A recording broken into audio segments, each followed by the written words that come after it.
find those experimenters who are already on the team and create the space that nurtures them, and then distribute their insights to the team at large and invite additional perspectives. It is the kind of thing that gives such powerful demonstration to people that they have the liberty to do that tinkering on their own. Another thing that I think that leadership often gets wrong is starting with, let's bring in, basic training for every single employee, because if folks don't have the mindset to get experimental or to try something for the first time when it's really awkward, regardless of how much training you give them, that training is never going to get put to use, especially once the training becomes obsolete.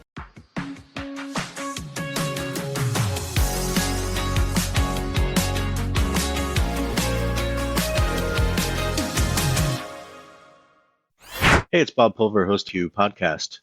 Human-centric AI, AI-driven transformation, hiring for skills and potential, dynamic workforce ecosystems, responsible innovation. These are some of the themes my expert guests and I chat about, and we certainly geek out on the details. Nothing too technical. I hope you check it out. Welcome back to the Meg and Amy Show. Thank you so much for the support for our show. Please do like and subscribe and add comments. We would love to hear from you and what you'd like to see more of on the show.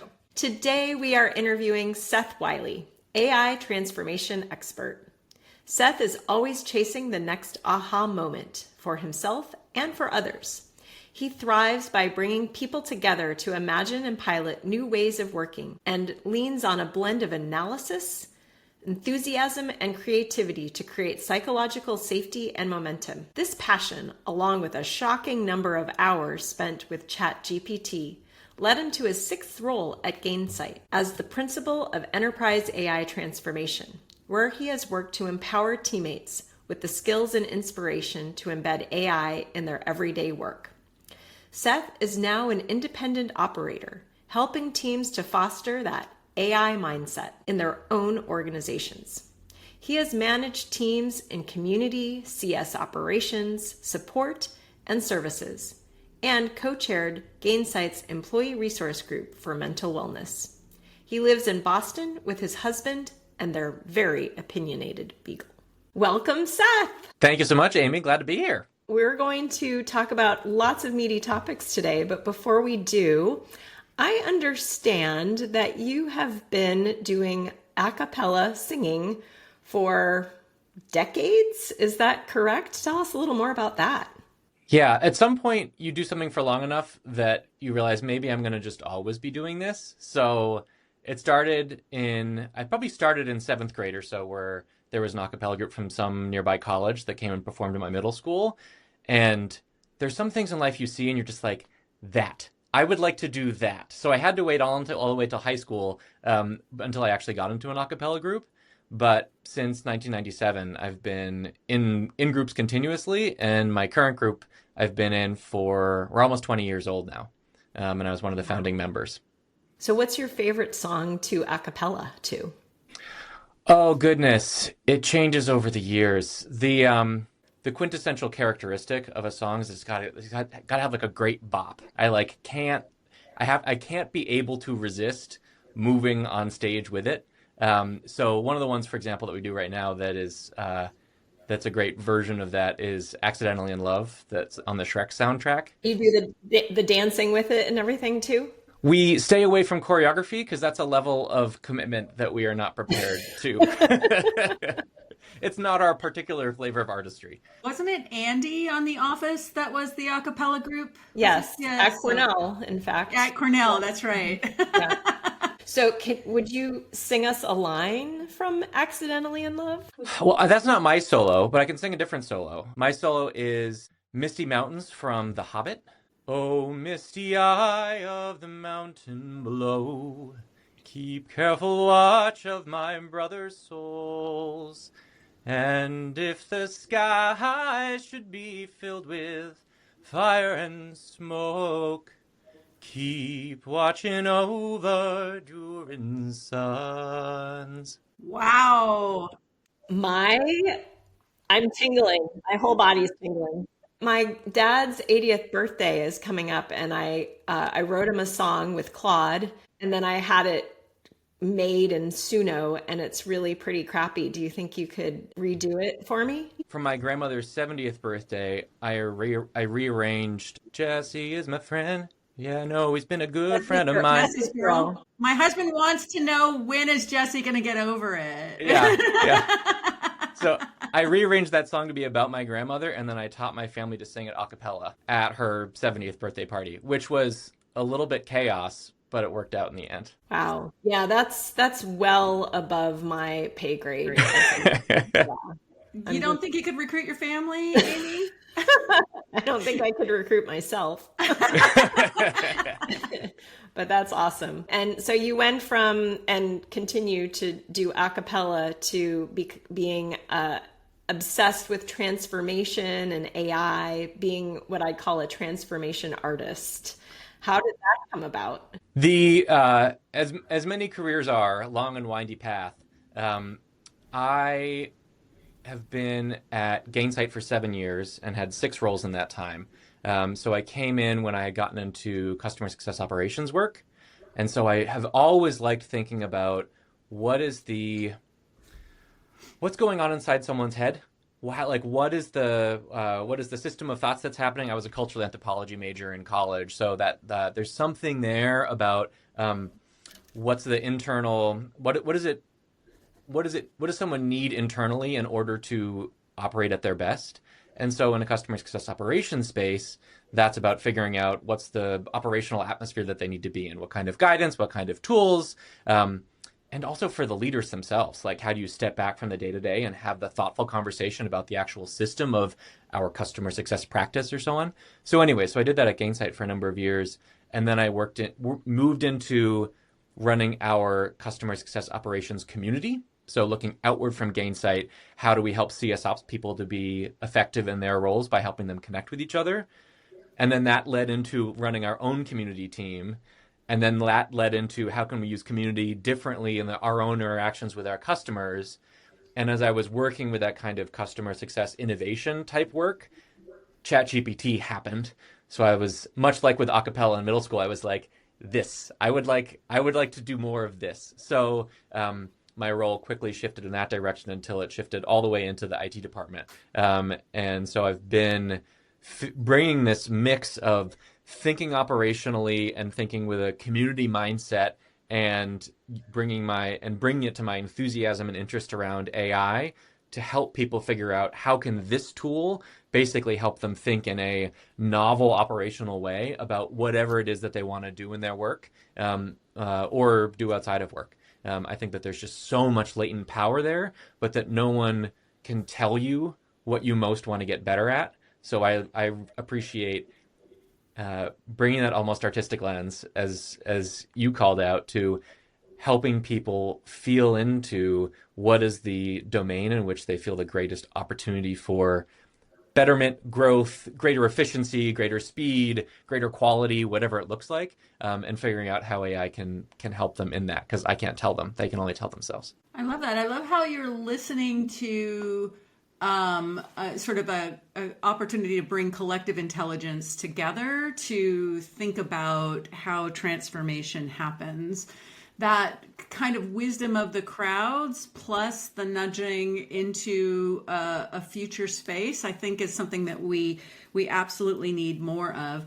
What I'm curious about is, what tools have you developed in this process of kind of sussing out signal, right? Because back to your point about there's an individual element of transformation and change that comes from within, but within communities, there's also sort of that sort of energy bubbling up. So what tools have you developed in yourself in sort of finding where that signal is and where you think it needs to be nudged to get to optimal results in this world? That's a grand threshold to cross, but we'll see if we can get there. So the first thing that I did when I started doing this work was I knew that there are people out there experimenting like I was, because I had run across them already. I'd seen them react to my messages in Slack, what have you. So the first thing I knew was I have to connect these people together. Like, I just need to create some kind of environment where they are inspired to come to the table and start to talk with each other. And so in that case, I themed it around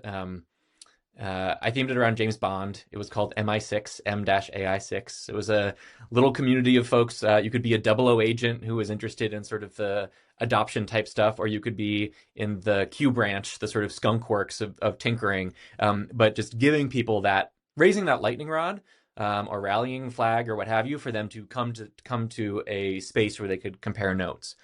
That ended up not lasting in terms of momentum for very long, but it was effective in that it connected me with these people to start with and got the conversation going. The next thing that I did was building out a broader community, so less focused on the enthusiasts, more of a come one, come all, for anyone at Gainsight who was interested in having these conversations about AI. So it's gone through a few different names, but currently calling it AI Club. And it is 90 minutes every Friday. And there are people who actually stay for the full 90 minutes. There are people who have joined while on PTO because they say this is just like a fun conversation to have. And I've tried to give it a structure before. I've tried to say, like, this week, let's talk about this topic or what have you. But it always feels like it ends up shutting down the conversation. It slows down the room. And the only question that I need to ask to get the conversation going is, what have people been experimenting with AI this week? And what have you been using it for, even if it's something you've kind of always been using it for? Because if someone says what they've been working on, you can guarantee that there's someone else in the room who says, ooh, that's interesting, or that relates to something that I've been doing, and maybe that gives me a new idea, or I've never heard of that tool. Tell me more about what that is. And all these things just layer on top of each other, especially when the tools are changing every single week, if not more quickly than that. So that has connected me to the signal, but it's still very messy. It's still a lot of like, okay, no, this is going on over here. This person mentioned this team is doing this thing. I should figure out who to connect with on that team to learn about that project, what have you. So it's plugging me into the signal. The surfacing it to leadership, I have run into, the biggest trouble I run into there is that leadership is very distracted by the many things that are going on.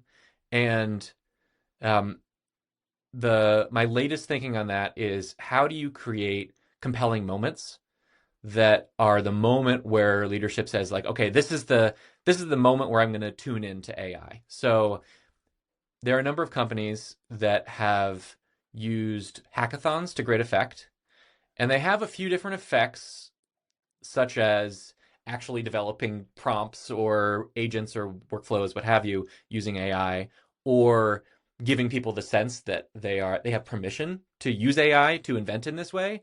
But the third thing that hackathons do, and I have not run one personally, it's not something I've had a chance to do at Gainsight, but the third thing that they do is they give leadership that moment to pay attention.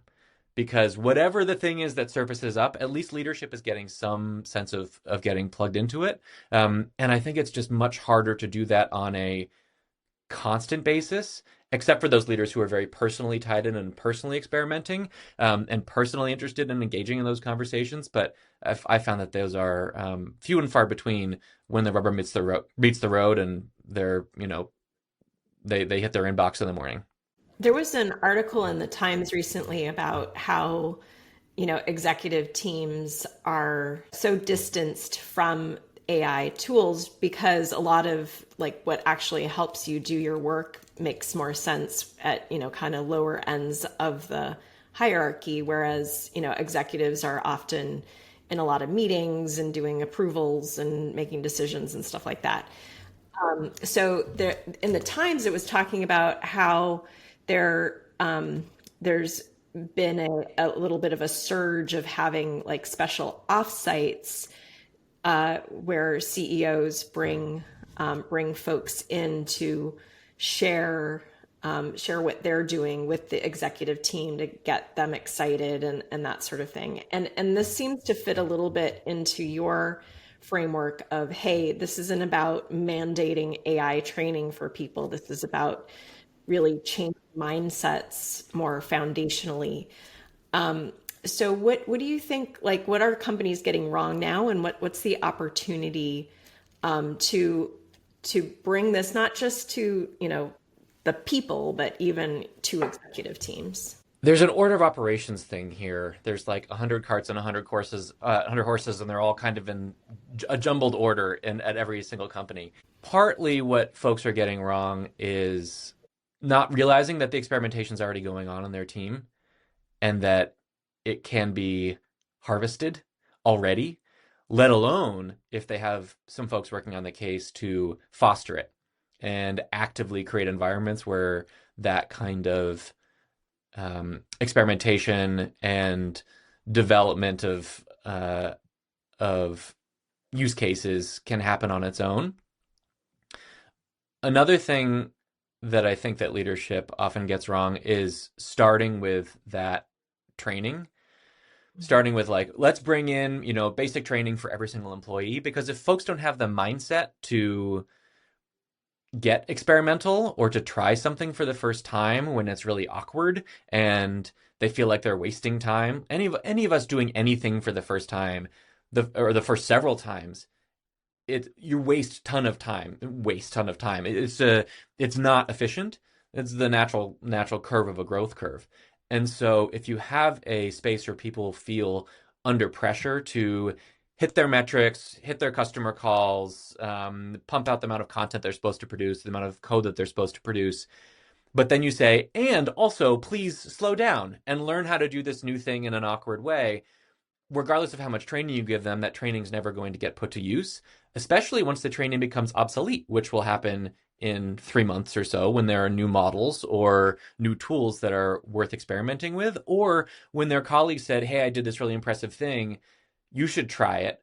If they don't have the mindset to try it, then they won't. So the first thing that I think that companies need to do is to find those experimenters who are already on the team and create the space that nurtures them, and then put them on, not put them on a pedestal because that sounds so official, and that intensity can shut down the playful experimentation, the sense of I can mess around and try something new and it's not going to be judged, but to distribute their insights to the team at large and invite additional perspectives.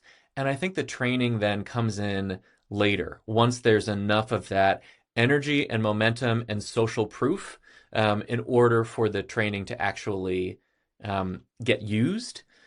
And that social proof, to your point, Amy, needs to come from the executives. And I think it needs to come not just in lip service, but in executives literally demonstrating what they're doing. At Gainsight, our CEO, Nick, has been an incredible leader in that respect. In many respects, and in that one in particular, because he uses AI not just for work things, although he uses extensively for having conversations about challenges and questions that he's asking himself about the work that he's doing, but also because he uses it to write poetry or reflect on, like coach him on his poetry writing, and to talk with it about astronomy, and physics. Either one is good. Either one is good. The cosmos. So he's using AI as a thought partner Yes. from a work perspective. And he's being public about it. And not like sharing all of the chats necessarily, but being very explicit about what's happening. And that type of leadership is rare, I think, at Gainsight and in general. But it is the kind of thing that gives such powerful demonstration to people that they have the liberty to do that tinkering on their own. Yeah, a couple things that I've seen, and so I just want to come back to your compelling moments and how to build confidence and spark at the executive team to help support the people that are experimenting and trying and having a lot of interest but not a lot of clarity. I wrote a little bit about this, where I feel like similar to you, a lot of people have started with fluency training and without context or alignment. And I think that the same thing is true in the gap between executives and people on the ground that are doing work, and how those things are disaggregated. And it's really because the context, the translation between the problems that an executive wants to solve and the problems that an individual want to solve, you often need some translation layer between those two for people to see that those are exactly the same problem, because they show up differently and they have maybe different language and certainly different priority pivot points. And so a couple things that I have seen that I find really impressive. So back to your sort of hackathon or bringing together a compelling moment. I was really impressed with a post from Jake Sapir at Emergence Capital, where he talked about their VC firm did an offsite where they first started with getting aligned on what are some of the big things they would like to be easier that would be compelling for the group.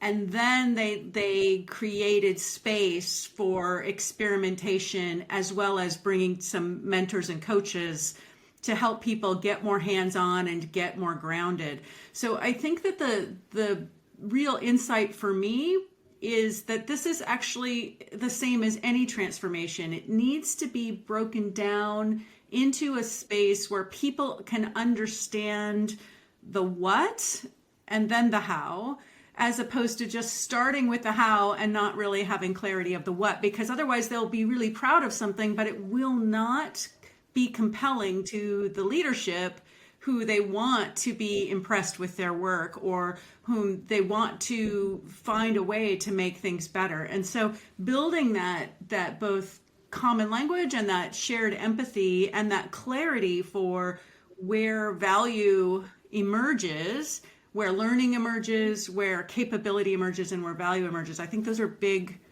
big things. I know, Amy, you had some of that at SuccessFactors as well.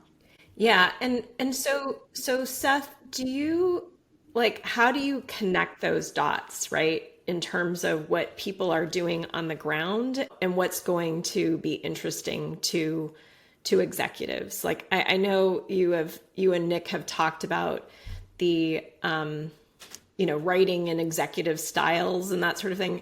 Is that the best example, or how do you create that connection that Meg's talking about?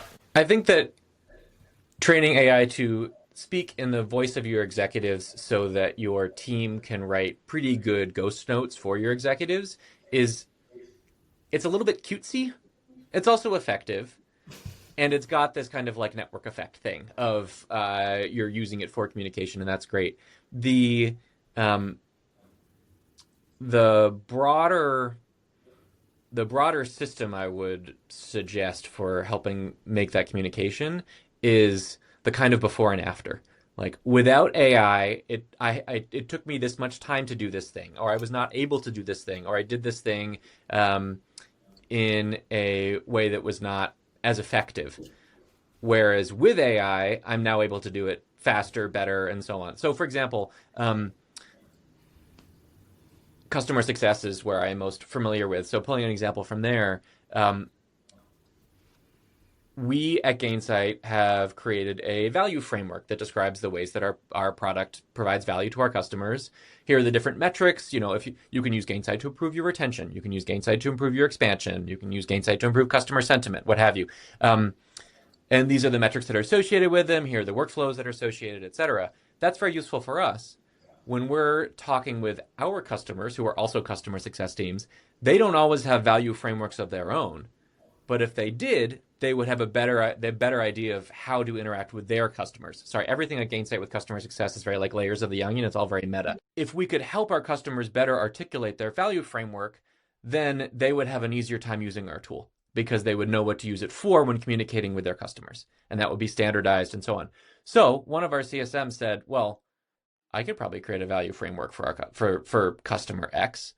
She, did a little bit of web research using an AI tool. She plugged it in with her call transcripts, and lo and behold, it gave them a 80% good, 20% manual effort needed at the end, start on their way to thinking about their value framework. And talk about, there's like levels of value there. Firstly, giving them the value framework that they can use to figure out how to use Gainsight better. Number two, strong relationship builder with our CSM. Like what an incredible sort of trusting relationship you would have with someone who puts enough thought into, even if they're using AI to do it, your truly what you need in order to do your work well. Thirdly, that CSM now feels like they're like a boss. They're like, the fact that they can do that for a customer and do it with a larger book of business of customers than they had before. This one CSM I'm talking about, her book of business went up by 50%, maybe 6 months ago, and she's been able to do this kind of work for customers because of AI, and not just they're not just own more customers, but also do this kind of work for them. So that kind of story, bringing that to executives, I feel like it does a couple of things. One, they could zoom in on, okay, specifically value frameworks, that's good. We can offer that to our customers. Let's train all of our CSMs to do that. But also, because it's an anecdote, it comes prepackaged with this sense of like, but this is just one example of all of the different ways that it could be used. And I think it also comes prepackaged with a sense of, this CSM just figured this out. Like, in a way, it's not rocket science, but in a way, it required creativity and a deep understanding of what the customer actually needed. And so that has this sense of, what we need is our CSMs to be inventing the moments or noticing the moments where AI can help, and have a rich enough personal understanding of the toolbox of AI tools that are available to them, that they can snap them together to create the little like Lego kit that is appropriate for this situation to do this thing that gives that customer more value. The issue is that it's so hard to put an ROI number on that. So in this example, how did Gainsight then nurture and foster this particular invention and creativity, and specifically the executive team? Like, how did this work from that perspective? Did this CSM get put on a pedestal? What happened? Honestly, I don't think we did. I think we missed that. The way that I've been, so the reason I learned about this is because it came up at AI Club. And to my point earlier about like, this is like, I'm detecting the signal, but it's messy. So at the end, after these 90-minute calls, I go on Slack and I post the call summaries, the sort of key takeaways for folks so that everyone gets some access to it. And there are things like this where people have posted something similar in like the CSM channel, for example, and gets lots of reaction in Slack. There are a threaded message afterwards, including our VP of CS and our CCO, saying like, this is amazing, everyone should do this. But it kind of stops there because it's hard to have these moments to boil up. And honestly, I think that there's a way that I could do this. I could have approached this better, and that any AI transformation leader could approach this better, which is truly becoming a champion and advocate for every single one of these use cases. Because it's hard for a CSM or for anyone to say, I did this thing, look at me, I'm amazing. Let me tell my boss's boss's boss how amazing I am. And some people are relatively comfortable doing that or have a relationship where they can. But for me, in this sort of third-party role based on the IT team and so on, to come in and raise it on the flagpole and say, everyone look at this thing, I think that would have helped. I think it is easy for someone in my seat to get deer in the headlights, because that was not the only thing that came up on that call. It was one of 30 things. So the degree of filtering and thoughtful sort of shunting things to the right executive and so on is requires a degree of confidence and executive presence and just sense of, this matters, even in a world where executives are in general so distracted by their day-to-day jobs, to be able to stand up and say, hey, executive, stop and listen. This thing is great. That is a degree of the particular flavor of chutzpah that I have not brought to servicing things up to the executive team. What you're doing is kind of this groundswell of changing mindsets, of getting people to share, and this is so important. So Meg and I have been looking at how can we change like organizational structures and accountability to better like create these connections. So I'm just going to ask Meg now, what do you think would be a good way to kind of structure some of the organizational ownership in order to make the the wheat from the chaff? The wheat from the chaff. Yeah. What do you think, Meg? So it's interesting. Daniel Pink today posted a thing that reminded me of the importance of progress towards the sense of well-being and accomplishment and motivation of individuals. And he recommended that what we need to start formulating are progress rituals that highlight and focus on progress. So starting with that, and I think you nailed it, Seth, that there was an opportunity that you exploited this much that probably should have been exploited even more in this, and still could be.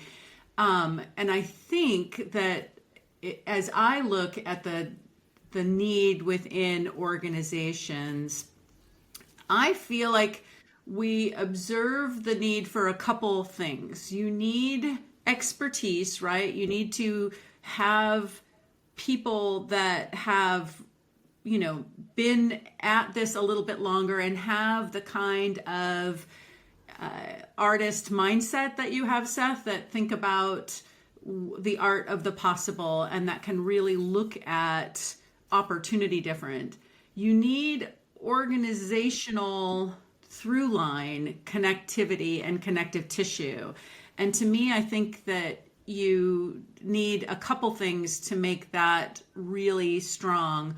Number one is to get really good signal on where the organization would be looking for the most value, right? What are the things that are going to have an outsized attention grabbing, and for which groups, right? So maybe even just like thinking in terms of which functional groups need which kind of proof points, and really spend some time. And maybe this is a place where AI as a thought partner could be really helpful in the same way that your example was like helping define the value of customer success, spending the time. What is the value for the CFO? What is the value for the head of operations? What is the value for head of product and engineering? What is the value for the person in charge of revenue and marketing, et cetera? Really getting them to articulate what are their goals for the year, what are the value points, and where are they struggling to achieve, whether it's because of a market or whether it's because of internal budget or whatever it is. Everybody's got their lists.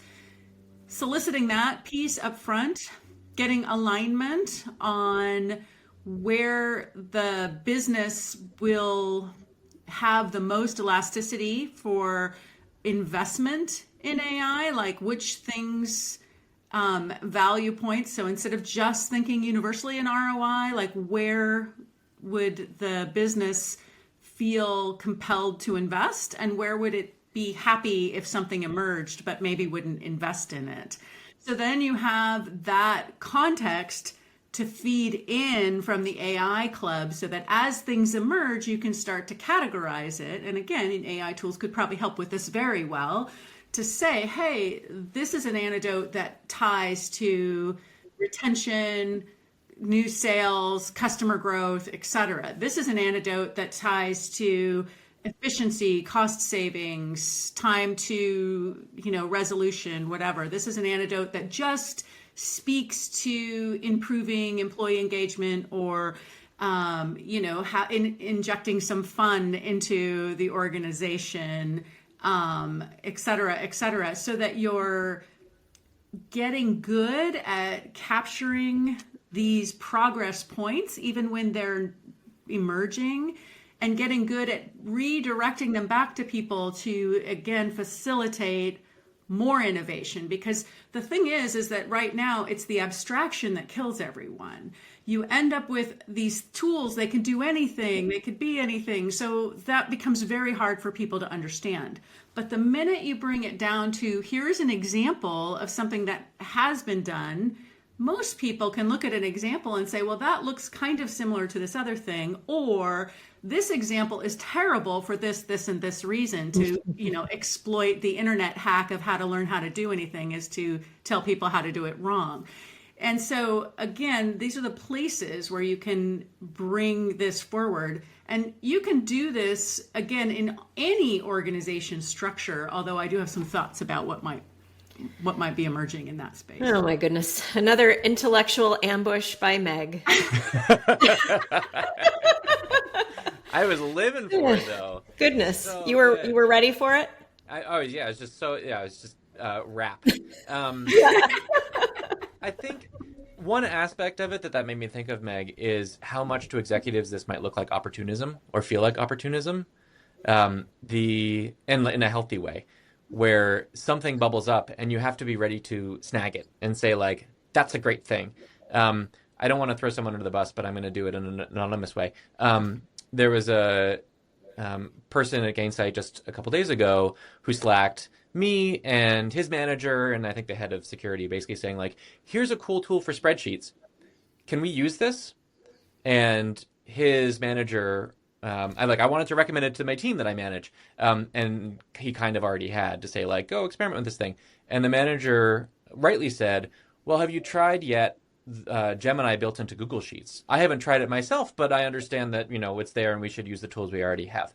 And so that person's response in that thread, referring to the note that they had sent to their team, was just deleted. Like, fine, this has been snipped in the bud. And so this sense of, like, is that person going to suggest something again? Are they going to suggest to their team to tinker with something? Maybe the same amount of likelihood, but probably less. And that was just the perfect opportunity for the senior leader to say, tell me more about this. Tell me more is always a good thing to say. Yeah. Or maybe this is my moment to try Gemini and Google Sheets for the first time and just for 5 minutes get a feel for it. And I feel for that senior leader because it caught them unawares. They are dealing with 500 other things and so on. But it strikes me that sense of getting, noticing these little glimmer moments and taking those as the chance to dive in, that might be what it feels like to a leader that's used to being 3 to 6 levels removed from the operational details. But with AI, we're talking about operational day-to-day life. So you have to take those moments to really engage with your team in that kind of, in a way that feels more up to your elbows in it than your typical interactions. So before we wrap, I have one more question.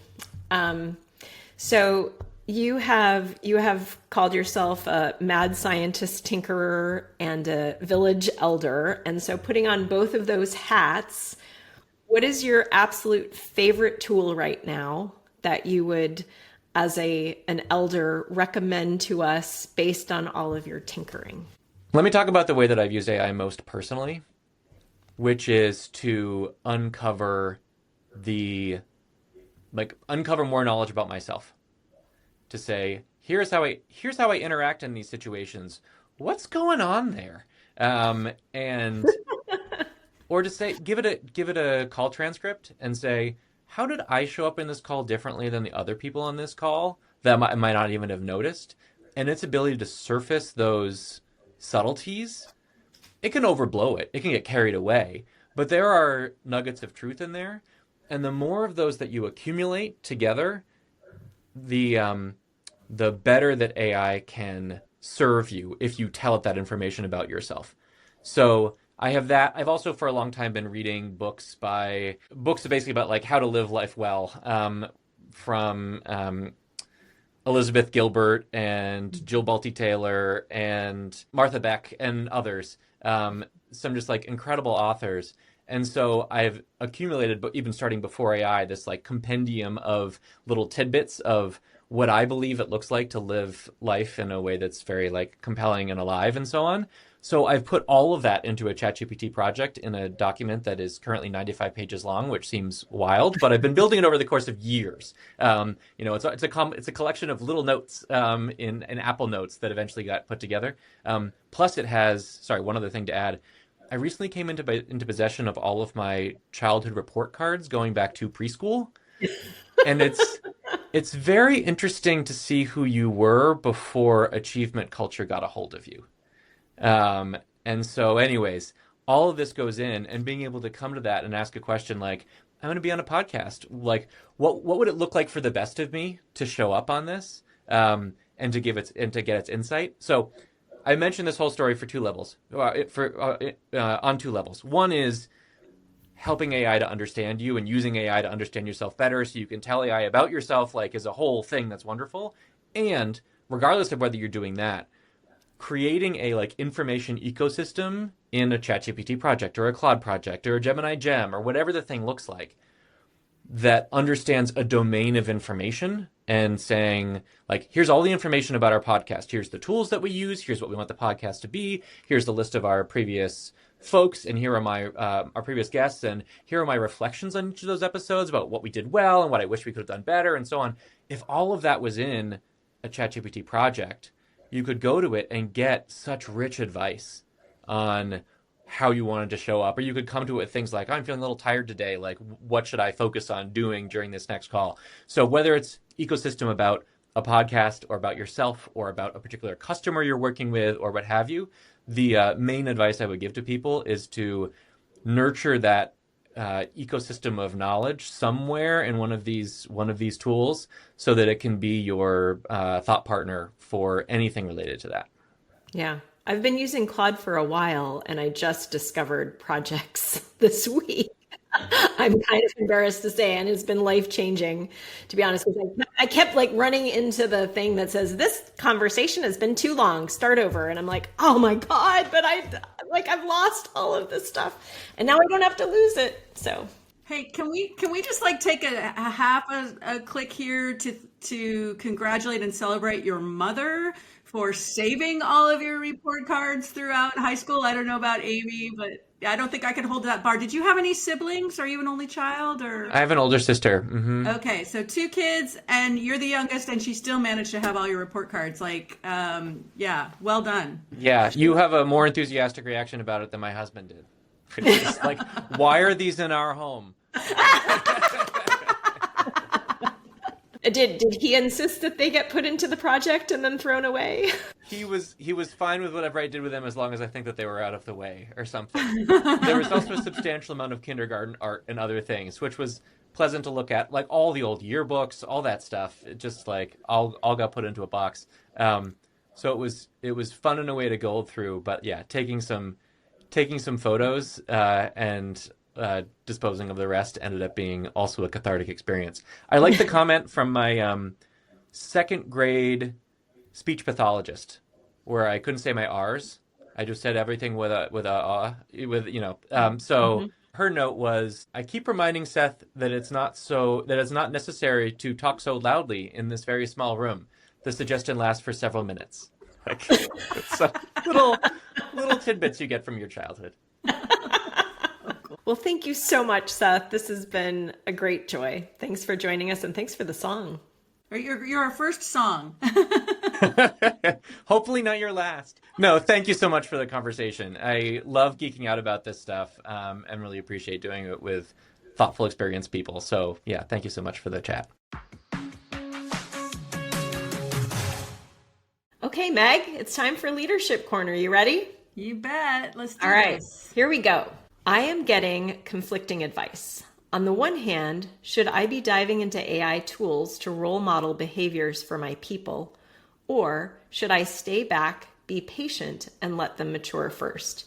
What do you two think? Wow, this is an interesting one because it trips a little bit into my own sort of behaviors as well. So it's very hard for me not to try to get more context myself, and so jumping in is my first instinct. But stepping back a little bit as to kind of like what I think matters. I think getting clarity for yourself about how AI impacts your job and your people's job is important. You can do that by being hands-on. You can do that by being more curious and sitting down with people and having them show you things that they're doing. You can do that by, doing some outside training or whatever. But I think getting personalized context with anything that you're going to do as a change within your business is important, because without that context, you're going to struggle to have the most important thing that you need as a leader, which is judgment, right? Having some clarity of judgment. And the context here is so pivotal and so different that I think that matters. I think the other thing is that as much as modeling your own use or practice of AI, modeling the curiosity and the interest in learning is critical to helping other people, because the path of learning is you're usually bad at something at first. And it is in the being bad at it that you build a little bit more empathy, you just become a little bit nicer person, and you then understand when and how to be patient, but also when and how to push, because just being patient is a really big risk, because there's a lot of fear. Nobody likes to be bad at something. Nobody likes to look dumb. So going first in the role modeling of being a little bit lost, being curious, being willing to acknowledge what you don't know, I think really matters. So I don't know that means you have to be a practitioner yourself, but I do think it means you do need to have some really personal point of view about the whole thing. Yeah, I love that. I mean, I think role modeling curiosity is really important. And so that's on the one hand. And then the other thing, I think, just kind of taking a note from Seth earlier, is that, there is experimentation happening in your organization for sure.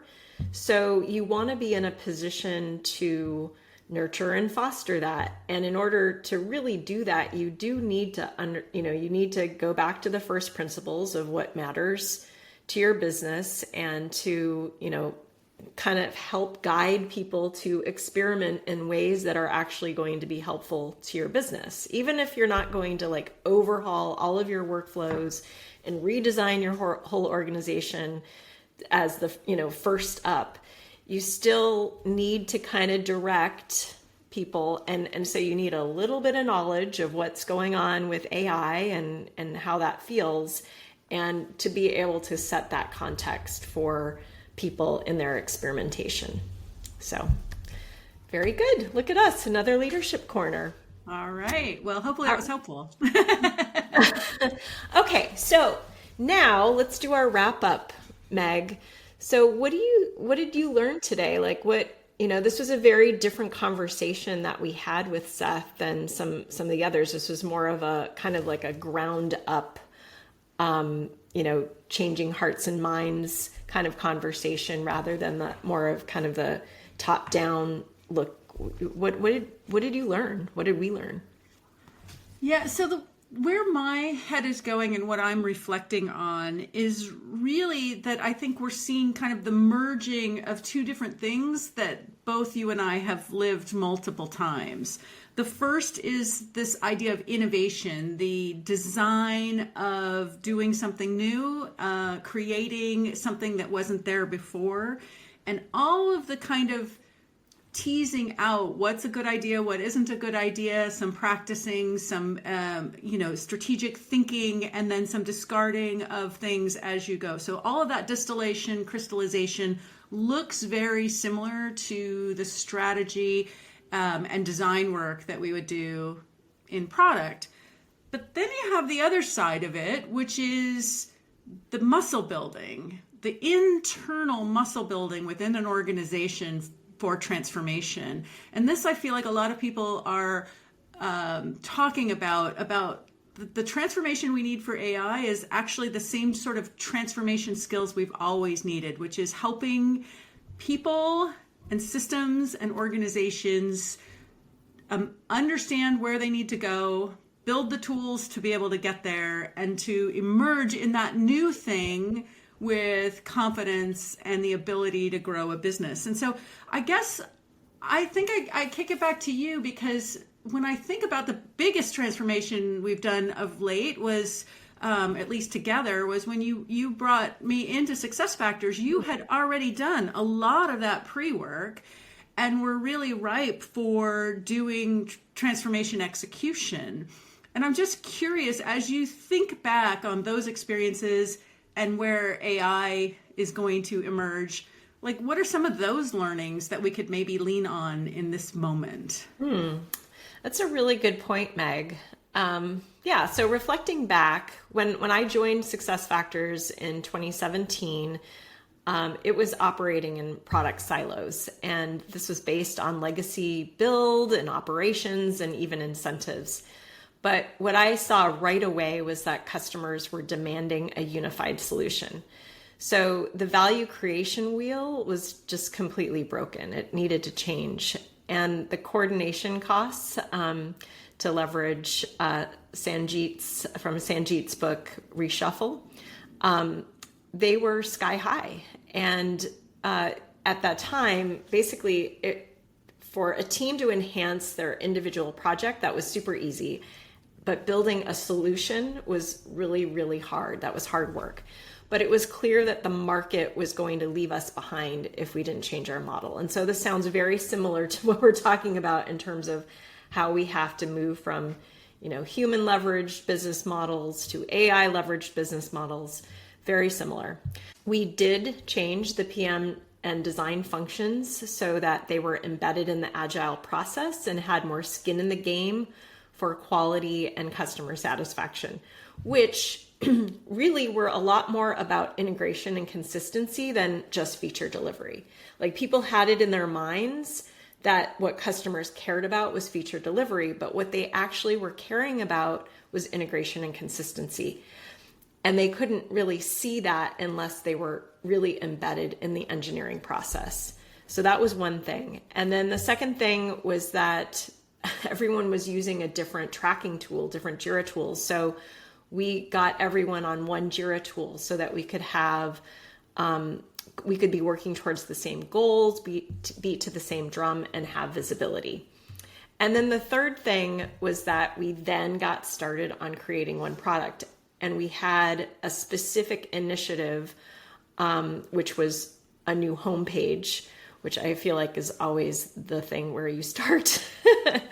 And so the existing homepage was a landing spot for a bunch of separate products at the time.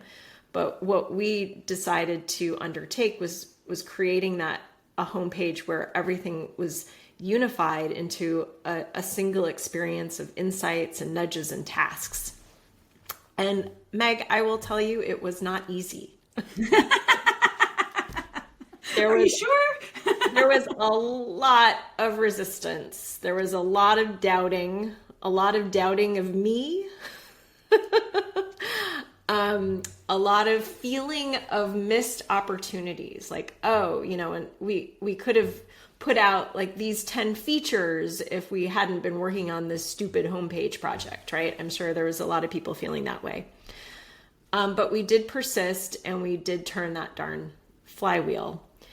And in the end, I would say that, what really made that transformation work was being clear and consistent, getting the right leaders in place, celebrating incremental success, and crucially, finding new incentives to make people care about doing the hard thing, because incentives do matter. And what I would say is that those incentives came in the form of customer and sales feedback, because, ultimately product teams, like their highs and lows come with customer and sales feedback, right? So it's not so much like a monetary incentive. It was much more about that emotional incentive. And so that is ultimately what made this transformation a success. And so I would say that all of that same stuff is completely true in the current situation that we're in right now. I love that. And I will say that the resilience to define and make that kind of a massive transformational shift is not for rookies, but does pay off in the end. So well done, Amy Wilson. Really well done, Meg. Wow. Well, thanks. I appreciate that. All right. Well, have had quite a journey today. So shall we say goodbye? Absolutely. Thank you, everyone, for all the support and for following us on all the channels. We really appreciate it. And please do continue to send in your Leadership Corner questions. Let's invent the future together, everyone. I believe in us. Make every day count.